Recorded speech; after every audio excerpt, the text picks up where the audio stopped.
Bwana Yesu asifiwe. Karibu kwenye kipindi cha Utupe Leo Riziki Yetu ya kila siku. Leo ni tarehe 26 ya mwezi wa 11 saa 12 asubuhi. Mimi ni Mwalimu Baraka Mbonaliba. Tunaendelea na ufunguo wa pili wa kukusaidia kufungua hazina za mbinguni ili uwe na utoshelevu wa kiuchumi, na unaitwa Ufunuo.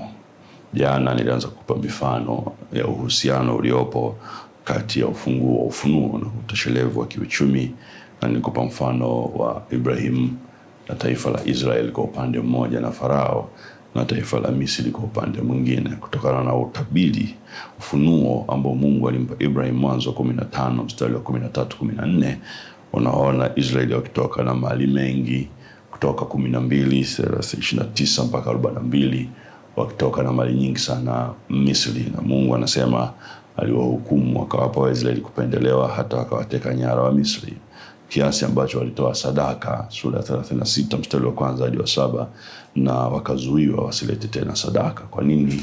Wana vitu vingi vya kutosha, utajiri mkubwa Mungu amewapa. Msingi ulikuwa ni ufunuo ambao Ibrahim alipewa. Mfano wa pili na nataka nikupe ni mfano wa Elisha na akida wa mfalme. Mfano wa Elisha na akida wa mfalme, Wafalme sura ya 2.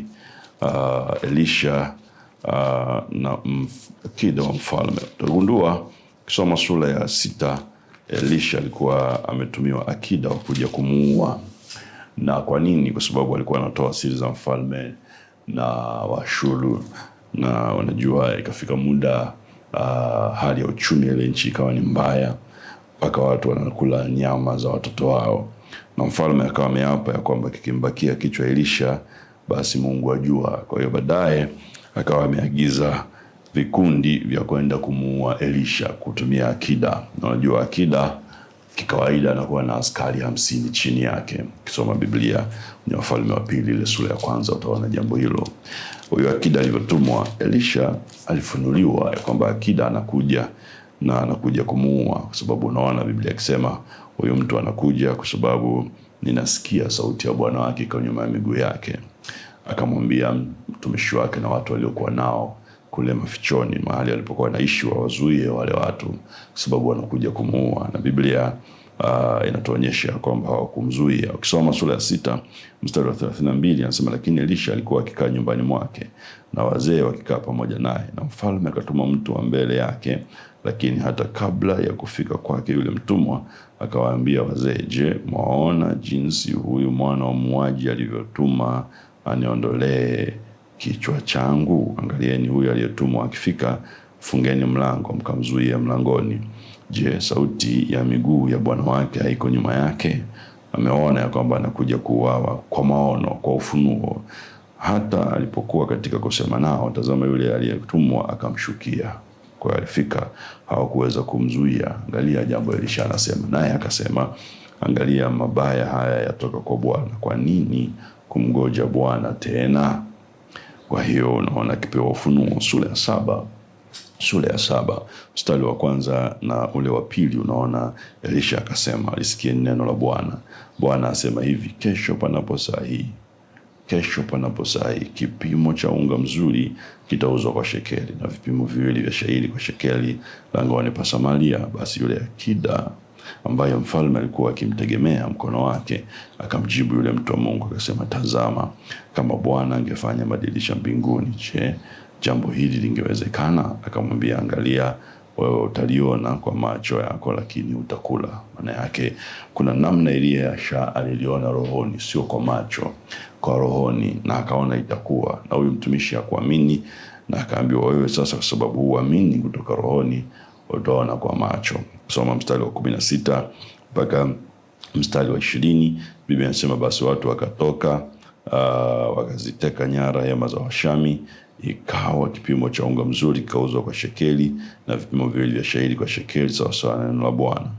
Na mstari wa 18, ikatukia kama vile yule mtu wa Mungu alivyomwambia mfalme, vipimo 2 vya shayiri kwa shekeli na kipimo cha unga mzuri kwa shekeli, ndivyo itakavyokuwa kesho.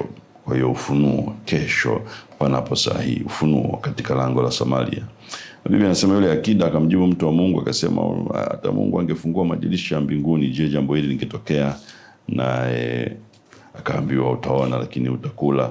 Mstari wa 20, ikampata vivyo hivyo, kwa kuwa watu wakamkanyaga langoni akafa.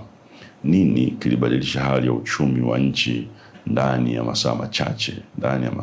Chini ya masaa 24, ufunuo. Elisha aliona rohoni ya kwamba madirisha ya mbinguni yanaweza kufunguka na utoshelevu wa kiuchumi ukaja kwa njia ambazo Mungu alikuwa anajua, kama alivyoonyeshwa yule bwana sura ya 6 ya kwamba anakuja. Naamini aliona pia hivyo rohoni na akatamka, akatabiri na ikawa. Kwa hiyo unaona, kuona rohoni na akatumia huo ufunguo wa ufunuo kulisababisha kile ambacho akida alikuwa na wasiwasi nacho. Akida alikuwa anajua kusoma mistari ya kwamba kuna madirisha ya mbinguni na anaweza yakafunguka, na yakifunguka hicho Elisha anachokisema kinaweza kutokea. Lakini akiangalia muda ambao Elisha amesema, akaona ni kama jambo haliwezekani. Kwa hiyo na Elisha akabaki na imani yake ambayo ni msingi wa ufunguo wa ufunuo, na alivyotamka na hata alivyotaka kuyumbishwa kutoka, jambo lile likatokea. Madirisha ya mbinguni akafunguka. Mungu akawapa kupendelewa kwa jeshi ambalo lilikuwa linawapigania Washami, wakatembea kwa kishindo cha wakoma kwenye jeshi la Washami, wakakimbia na wakateka nyara nyingi sana. Uchumi wa nchi ukabadilika ndani ya masaa 24, chini ya masaa 24. Nini kilisababisha? Kuona rohoni yale yanayoweza kutokea mwilini na ukaamini ya kwamba yanatokea, na ndivyo Elisha alivyofanya. Wewe pia unaweza kufanya hivyo. Kila kitu Mungu anakuonyesha rohoni kinaweza kutokea mwilini. Msingi ni imani.